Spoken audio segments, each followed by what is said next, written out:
दोस्तों, मैं राम मिश्रा विगत कई वर्षों से आपके साथ नेट जेआरएफ में अध्यापन कार्य कर रहा हूं। हर बार 150 से ज्यादा रिजल्ट होते हैं। इस बार भी टॉपर से लेके बहुत सारे रिजल्ट हुए हैं, लेकिन आपको हार नहीं मानना है।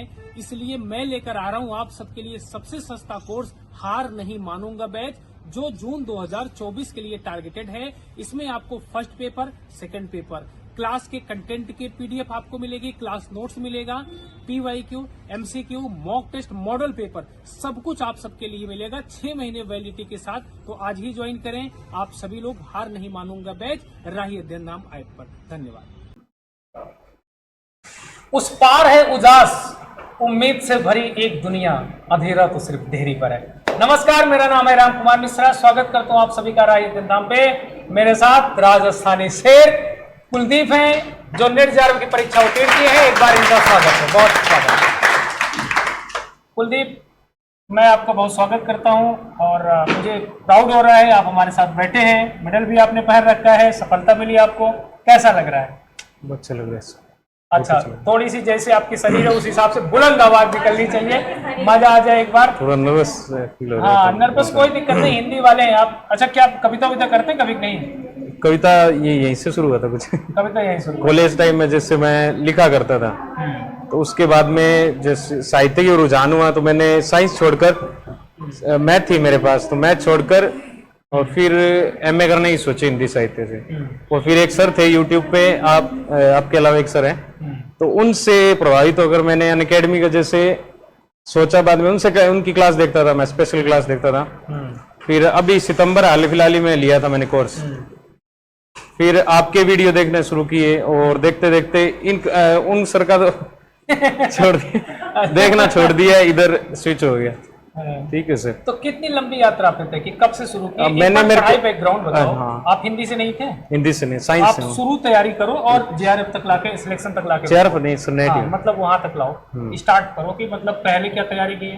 पहले जैसे एमए फाइनल और वो बुक्स पढ़ी मैंने अपना बेस बनाने के लिए। ऑनलाइन जो भी है, व्याकरण की क्लास से, काव्य शास्त्र की, अपने खुद से अलंकार वगैरह की देखता था। और उसके बाद में प्री के अंदर मेरे को पता नहीं था कि नेट दे सकते हैं क्या उसके साथ। फाइनल में पता चला, एक फाइनल के साथ दिया अटेम्प्ट, उसमें नहीं हुआ। दृष्टि और केवीएस मैदान पढ़ी थी मैंने खुद से, 3-4 बार कर ली थी दोनों। और उसके बाद में फिर मैंने ये सरस्वती पांडे, गोविंद पांडे और रामचंद्र शुक्ला आदि कई बुक्स पढ़ी।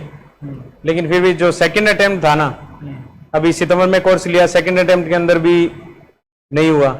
क्योंकि मैं क्या करता था, क्लास देखता था, क्योंकि मैं जो जिन सर की पहले क्लास लेता था ना, वो क्या कहते थे कि आप है ना क्या करो, आप सीधा देखो और मन ही मन में याद कर लो। अब मन ही मन में देखो और ऐसे याद हो जाएगा, लिखने की कोई जरूरत नहीं है। अब मन ही मन में कैसे याद हो, नहीं याद हुआ। तो मैं इस बार मैंने जो अलग किया, जो फोटोकॉपी वाले पेज आते हैं ना, वो मैं खरीद के लाया बाजार से। और जो सर क्लास लेते हैं, क्लास मिस नहीं की, और जो भी सर लिखाते हैं साथ साथ में नोट करता गया, बार बार सर दोबारा वो चीज करवाने तो भी नोट की। उसी से ये हुआ है। और जो एग्जाम देने गया था उससे भी मेरे को याद है, स्टेशन में जब मैं बैठा, रेलवे स्टेशन में पेपर देने जा रहा था, उससे पहले मैंने रिवाइज किया और पेपर देने से 1 घंटा पहले रिवाइज कर गया। तो इस बार सर ये निकल गया। नहीं, बहुत पूरा श्रेय मैं सर को देना चाहूंगा इसका। नहीं, तो मेरे को खुद को इसमें नहीं है। ये बताओ, पढ़ाई का क्या होता था? मतलब कई घंटे शेड्यूल बना के पढ़ते थे, कैसे पढ़ते थे? ऐसे सर मेरे से नहीं है, मैं कई घंटे का तो मेरे से नहीं हो पाता। जितना मर्जी जैसे पढ़ते थे, कोई शेड्यूल नहीं बनाते थे? क्लास किया, क्लास प्रैक्टिस। अगर उसके शेड्यूल बना के पढ़ा होता और सही तरीके से पढ़ा होता, अभी तक जेआरएफ हो जाता। पर मेरे से होता नहीं, कंटिन्यू तो नहीं हो जाएगा, कोई बात नहीं। वैसा औसतन कितने घंटे पढ़ते थे? औसतन 3-4 घंटे, ज्यादा नहीं। क्लास तो पूरी लेते थे ना? हाँ, क्लास लेता था। बीच में क्या है कि मैं पिछले साल स्कूल, अभी भी पढ़ा रहा हूँ स्कूल में, हाफ टाइम पढ़ाता हूँ। अच्छा। पिछले साल क्या है, मैं बीच में क्या है, मैंने रोक दी तैयारी कई बार, क्योंकि बच्चों के एग्जाम वगैरह चलने लगे, तो उस टाइम में क्या ड्रॉप हो जाती थी तैयारी, उस कारण थोड़ा क्या है लेट हो गया।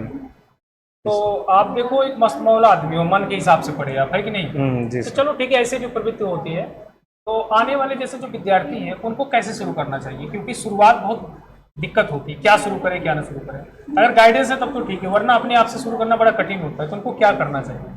नहीं, एक तो क्या है कि आपको जो भी आपका लक्ष्य है, वो एक तो आपको लिख के रखना चाहिए कि क्या क्लियर आपके दिमाग में होना चाहिए। कागज ले, एक पेन साफ उस पर लिख के रख दो, और वो अपने वॉलेट में या जहां पे भी आप पढ़ते हो वहां पे चिपका सकते हो। वो लिख के रखोगे आपको चाहिए क्या।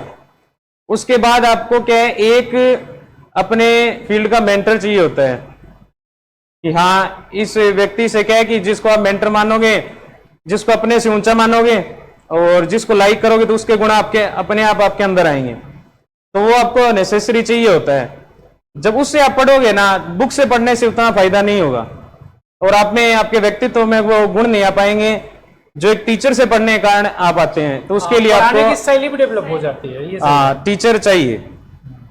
यस, क्योंकि हम भी आज पढ़ा रहे हैं तो पढ़े थे, कल को जानते थे, क्योंकि यही चीज होती है। अगर कोई अच्छा पढ़ा हुआ है, ढंग से अच्छा पढ़ा लेता है, कोई किताब पढ़ा हुआ है तो सब उसे पढ़ाने में दिक्कत होती है, ये सही। अब सर हमने जैसे 11वीं 12वीं में जिन हिंदी के टीचर से पढ़ा ना, अभी भी मैं जैसे स्कूल में पढ़ाता हूँ तो उनके क्या है, उनके व्यक्तित्व की चीजें ऑटोमेटिक हम में आ गई। अब आपकी हैं वो धीरे धीरे आपकी भी आ रही है, ऐसे वो चीजें आ जाती हैं, टीचर से आ जाती हैं। अली करके है, वो कह रहा था सर जी आपकी ट्रिक यूट्यूब पे चोरी हो रही। मैंने कहा बच्चे चोरी नहीं होता, लोग सीखते हैं तो उसे यूटिलाइज करते हैं। मैं भी किसी से सीखा हूँ तो उसे यूटिलाइज करता हूँ। तो पर कई क्या है कि श्रेय अपने गुरु को श्रेय नहीं देते बाद में, वो गलत होता है। हाँ, ये चीज कई क्या है कि हम बन जाते हैं या अचीव कर लेते हैं, फिर वो कहते हैं कि हाँ मैंने सब कुछ किया है, वो गलत है। कि गुरुओं का श्रेय होता है, गुरु से ही आपके अंदर गुण आते हैं। नहीं, बिल्कुल सही है कुलदीप। और बाकी आगे और आप आगे बढ़िए, लिखिए, पढ़िए, और अब आपका ये रास्ता आसान है। टीचर का बड़ा रिस्पेक्ट होता है ना। तो एज ए टीचर हिंदी में खूब अच्छा काम करिए और पढ़ाई करते रहिए। बाकी बहुत सारी शुभकामनाएं। और किसी कुछ कोई संदेश देना चाहेंगे आप? और पूछ लीजिए, कुछ पूछना किसी को कुछ पूछना इसमें से? एनीबडी? कोई है? फर्स्ट पेपर कैसे किया? फर्स्ट पेपर मेरी केवीएस मैदान है ना, खुद से पढ़ी हुई है 2-3 बार। और कुछ सर ये मिक्सअप, कुछ जैसे एक तो तलवीर सर हैं, एक ये लोकेश वाली सर है, इनकी क्लास ली हुई है। उसके बाद मैंने दृष्टि मंगा के दृष्टि को भी पढ़ा हुआ है।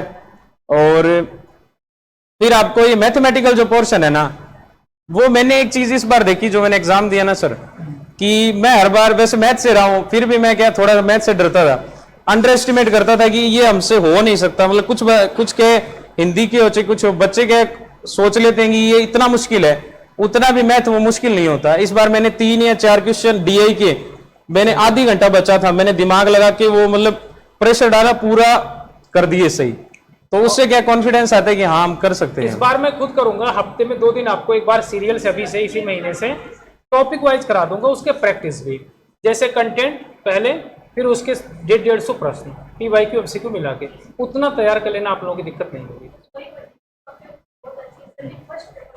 नहीं ठीक।